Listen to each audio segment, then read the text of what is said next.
ಎಲ್ಲರಿಗೂ ನಮಸ್ಕಾರ. Welcome back to Billi kitchen and blogs. ಇವತ್ತು ನಾನು ಬಂಗಡಿ ಮೀನು ಸಾರು ಮಾಡೋದು ಹೇಗೆ ಅಂದೇಳಿ ಹೇಳಿಕೊಡ್ತಿದ್ದೆ. ಬಂಗಡಿ ಮೀನು ಸಾರು ಭಾರಿ ಕಟ್ಟಾಗಿ ಮಾಡ್ಕೊಂತಕಂದ್ರೆ ಮಳೆ ಬತ್ತಿತ್ತಲ್ದ, ಹಾಗಾಗಿ ಭಾರಿ ಕಟ್ಟಾಗಿ ಮಾಡೋದು ನಾನು ಮಾಡಿ ತೋರಿಸ್ತಿದ್ದೆ.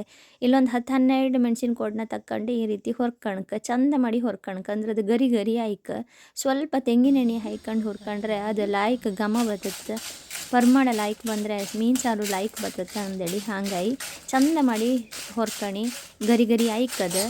ಮತ್ತು ಈ ಮೀನು ಸಾರು ಅಂತ ಇತ್ತಲ್ಲ, ಈ ಮಳೆ ಬಪ್ಪತ್ತಿಗೆ ಸ್ವಲ್ಪ ಕಟ್ಟಾಗಿ ಮಾಡ್ರೆ ಮಾತ್ರ ಒಂಬಕ್ಕೆ ಲಾಯ್ಕ್ ಸೇರುತ್ತೆ. ಕೊಚ್ಚಕ್ಕಿ ಅನ್ನೋ ಜೊತೆಗೆ ಬಂಗಡಿ ಮೀನು ಸಾರು ಲಾಯ್ಕ್ ಹತ್ತೆ. ಹಾಗೆ 2 ಚಮಚ ಕೊತ್ತಂಬರಿ ಬೀಜ ತಗೊಂಡಿದೆ. ಇದನ್ನು ಕೂಡ ಘಮ ಬಪ್ಪರರಿ ಹೊರ್ಕಣಕ್ಕೆ.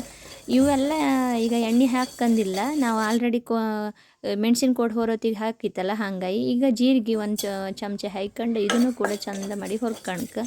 ಇವೆಲ್ಲ ಎಂತ ಅಂದರೆ ಘಮ ಬರ್ಕ ಅಲ್ಲಿವರೆ ನಾವು ಹುರಿಕ ಹಂಗಂದಡಿ ಕೈಡ್ಸುಕಾಗ ಇಲ್ಲ ಕಾಳು ಮೆಣಸು ಒಂಚೂರು ಕಟ್ಟಾಗಿ ಹಾಕಕ್ಕೆ ಹ್ಯಾಂಗೂ ಮನೆಗೆ ಬೆಳೀತ್ರಲ್ಲ ಮತ್ತೆಂತ ಲಾಯ್ಕ್ ಮಾಡಿ ಹಾಕ್ಲಕ್ಕೆ.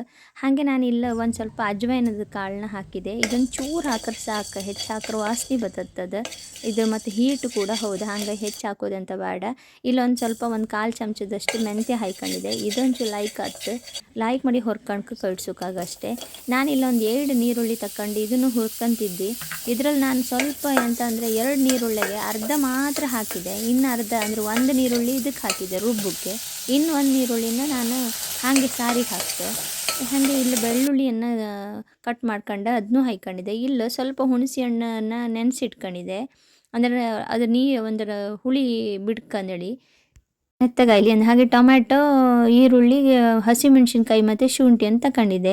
ಇವನ್ನೆಲ್ಲ ಕಟ್ ಮಾಡಿ ಇಟ್ಕೊಂಡಿದ್ದೆ. ಇಲ್ಲಿ ನಾನೊಂದು ಅರ್ಧ ಕಡಿ ಕಾಯಿ ತಗೊಂಡಿದ್ದೆ. ತಕ್ಕೊಂಡು ಈ ರೀತಿಯಾಗಿ ಇವೆಲ್ಲ ರೆಡಿ ಮಾಡಿ ಇಟ್ಕೊಂಡಿನಲ್ಲ, ಇದನ್ನೆಲ್ಲ ರುಬ್ಕೊಂಬುದು ಒಟ್ಟಿಗೆ ರುಬ್ಕೊಂಬುದು. ಏನೀಗ ಒಂದು ಸರಿ ಸಪ್ರೇಟ್ ಅಂತ ರುಬ್ಕೊಂಡ್ಕಂದಿಲ್ಲ ಕಾಣಿ. ನಾನಿಲ್ಲೊಂದು 5 ಬಂಗಡಿ ಮೀನು ತಗೊಂಡಿದ್ದೆ. 5 ಬಂಗಡಿ ಮೀನು ಅಂದ್ರೆ ಒಂದು ಆಲ್ಮೋಸ್ಟ್ 1 kg ಹಂಗೆ ಇತ್ತಿದ್ದೆ, ಲಾಯ್ಕಿತ್ತು, ದೊಡ್ಡದಿತ್ತು. ಹಾಗಾಗಿ 5 ಬಂಗಡಿ ಮೀನಿತ್ತು. ಅದಕ್ಕೆ ನಾ ಹದ ಮಾಡಿ ಇಟ್ಕೊಳ್ಳೋದು. ಈ ಥರ ನುಣ್ಣಗೆ ರುಬ್ಕೊಂಡು ಎಷ್ಟು ಚಂದ ನಾವು ರುಬ್ಬುತ್ತಲ್ಲ ಅಷ್ಟು ಲಾಯ್ಕ್ ಈ ಸಾರು ಬರ್ತತ್ತೆ. ನಾವು ಕುಂದಾಪುರದ ಬದಿಯರಿಗೆ ಮಳೆಗಾಲದಲ್ಲಿ ಮೀನು ಸಾರು ಇದ್ದರೆ ಭಾರಿ ಲಾಯ್ಕ್ ಊಟ ಹೊತ್ತು ಅಂತೇಳಿ ಹೇಳ್ತಾರೆ. ಹಾಗಾಗಿ ಈ ಮೀನು ಸಾರನ್ನ ಹೀಗೆ ಮಾಡಿ ಒಂದ್ಸರಿ ಕಾಣಿ ಎಷ್ಟು ಲಾಯ್ಕ್ ಹತ್ತು ಗೊತ್ತಿತ್ತು. ಈಗ ನಾನು ಇದು ಹದ ಮಾಡ್ಕೊಂಡು ಅದಕ್ಕೆ ನಾನು ಶುಂಠಿ ಮತ್ತು ಹಸಿಮೆಣ್ಸು ಕೊಚ್ಚಿಟ್ಕೊಂಡೇನಲ್ಲ ಅದನ್ನು ಹಾಕಿದೆ. ಹಾಗೆ ಟೊಮೆಟೊ ಹಾಕೋದು, ಸ್ವಲ್ಪ ಈರುಳ್ಳಿ ಹಾಕೋದು, ಹಾಕಿ ಇದನ್ನು ಸ್ವಲ್ಪ ಮಿಕ್ಸ್ ಮಾಡ್ಕೊಂಡು ಕೊದಕ್ಕಿಡೋದು.